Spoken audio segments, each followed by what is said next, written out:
ये मेरे प्यारे बच्चों, हम लोग 1.1 को कंप्लीट कर चुके हैं। उसी में अगला टॉपिक क्या है?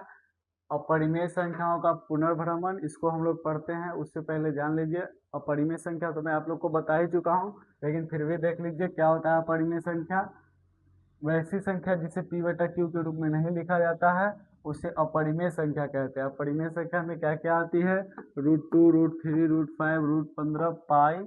ये सारे के सारे संख्या जो दशमलव के बाद कभी रुकता नहीं हो और बार बार बदलते रहता है, वो भी अपरिमेय संख्या ही होता है। ठीक है, अपरिमेय संख्या क्या होता है समझ गए। इससे हम लोग क्या पढ़ेंगे? इसमें सिद्ध करना है कि √2 एक अपरिमेय संख्या है, या फिर √3, √5, √7 जो भी हो, ये सब हम लोग पढ़ना है। फिर उसमें ऐड करके देखेंगे, जैसे इंटीजर और अपरिमेय संख्या दोनों मिलकर अपरिमेय संख्या ही होता है, परिमेय संख्या होता है। ये सब के बारे में हम लोग पढ़ेंगे। आइए, उससे पहले हम एक थ्योरम देख लेते हैं। थ्योरम क्या कहता है? मान लीजिए जैसे p एक अभाज्य संख्या। अभाज्य संख्या किसको कहते हैं? जिसका सिर्फ दो फैक्टर हो, जिसका सिर्फ क्या हो?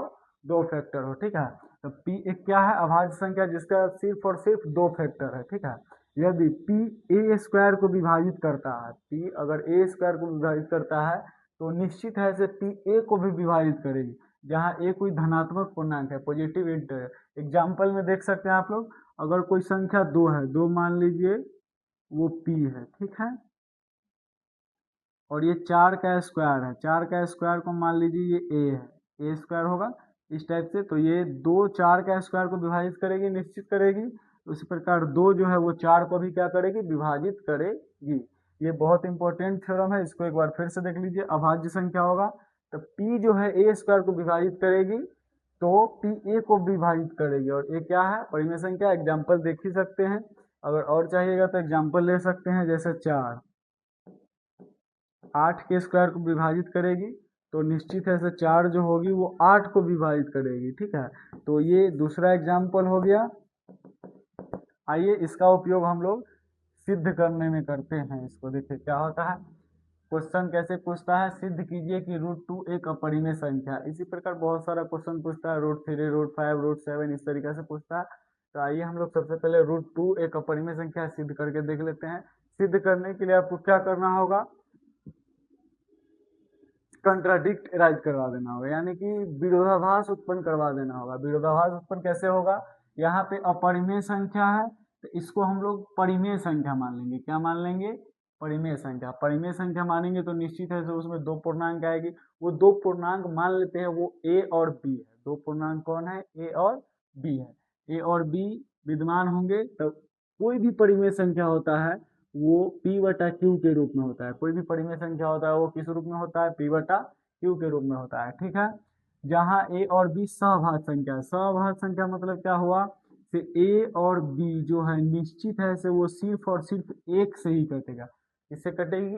एक से ही सिर्फ कटेगी। ठीक है, इसीलिए क्या हो गया? सहभाज्य संख्या है। अब हम लोग क्या करते हैं? दोनों तरफ स्क्वायर कर देते हैं, यानी कि वर्ग कर देते हैं। वर्ग करेंगे तो ऐसे आएगा।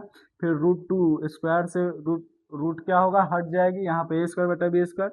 अब यहाँ पे क्रॉस मल्टीप्लाई करेंगे। क्या करेंगे? Cross multiply. क्रॉस मल्टीप्लाई करेंगे तो इतना आ जाएगा। अब यहाँ हम लोग देखते हैं, जो टू जो है, टू ए स्क्वायर को विभाजित करेगी, निश्चित करेगी क्या? उसी प्रकार टू अगर ए स्क्वायर को विभाजित कर रहे तो टू निश्चित है से ए को भी विभाजित करेगी। ठीक है, ये कैसे करेगी? परिमेय 1.2 से अभी जस्ट पिछला स्लाइड में हम लोग देखे हैं। ये देखिए, अगर पी ए स्क्वायर को विभाजित करते हैं तो पी ए को भी विभाजित करेगी। ठीक है, उसी प्रकार यहाँ पर हम लोग देख लिए। आइए अब इससे आगे का प्रोसेस करते हैं।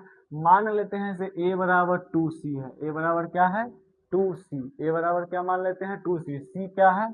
कोई पूर्णांक है। आप कुछ भी मान सकते हैं, k c, मतलब ABCD का कोई भी अक्षर आप लोग मान सकते हैं अपने सुविधा के हिसाब से। ठीक है, अब क्या करते हैं? इसी में दोनों तरफ क्या कर देते हैं? वर्ग कर देते हैं। वर्ग करेंगे तो इतना आएगा।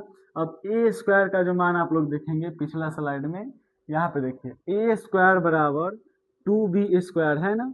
तो इसी को हम लोग क्या करते हैं? इसमें यूज कर लेते हैं। ए स्क्वायर बराबर क्या है? 2b square. 2b स्क्वायर लिख दिए, कोई दिक्कत नहीं। अब ये दो से दो के पहाड़ा में कट जाएगा, दो दूनी चार हो जाएगा। चार कट जाएगी तो बी स्क्वायर बराबर इतना बचेगा। तो यहाँ पे भी वैसा ही केस उत्पन्न हो रहा है जैसे पिछला स्लाइड में उत्पन्न हुआ था। टू ए स्क्वायर को विभाजित करती है तो टू ए को विभाजित करेगी, तो निश्चित है टू बी स्क्वायर को विभाजित करती है तो टू बी को भी विभाजित करेगी।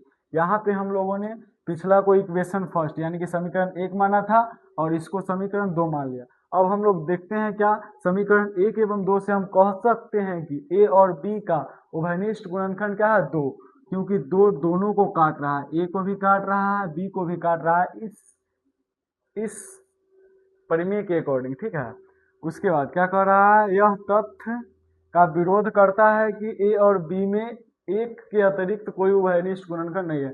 यानी कि यहाँ पे क्या विरोध हो गया, हम लोगों ने माना था क्या से एक के अतिरिक्त उसका कोई मतलब गुणनखंड नहीं होगा, लेकिन यहाँ पर दो एक और उभयनिष्ठ गुणनखंड आ रहा है, जिसके कारण हम लोग की मान्यता गलत है। ये सारा चीज जो आया है हम लोग को उल्टा, ये उल्टा मानने के कारण है, क्योंकि परिमेय संख्या अपरिमेय संख्या को हम लोगों ने परिमेय संख्या मान लिया था, जिसके कारण ये उल्टा आया, ठीक है। इसलिए हम लोग कह सकते हैं √2 एक अपरिमेय संख्या, √2 एक अपरिमेय संख्या है। तो इसके लिए आप लोगों को क्या करना होगा, इसके बाद नेक्स्ट स्लाइड पे आइए और होमवर्क है, 2-3 होमवर्क है, इसको आप लोग बनाने का कोशिश कीजिएगा, बनाने का कोशिश करिएगा। क्या है होमवर्क, सिद्ध कीजिए कि √3 एकदम सेम कॉन्सेप्ट पे जैसे जैसे यहाँ पे दिया गया है, यहाँ पे √3 है, इसके जगह पर √2 है, इसके जगह पर √3 रख देना है, फिर इसके जगह पर √5 रख देना है, फिर इसकी जगह पर √7 रख देना है। इस तरीका से आप लोग को करके लाना है। उसके बाद हम लोग नेक्स्ट वीडियो में आएंगे तो इसका एक्सरसाइज पूरा कवर करने का प्रयास करेंगे। धन्यवाद, आज के लिए इतना है।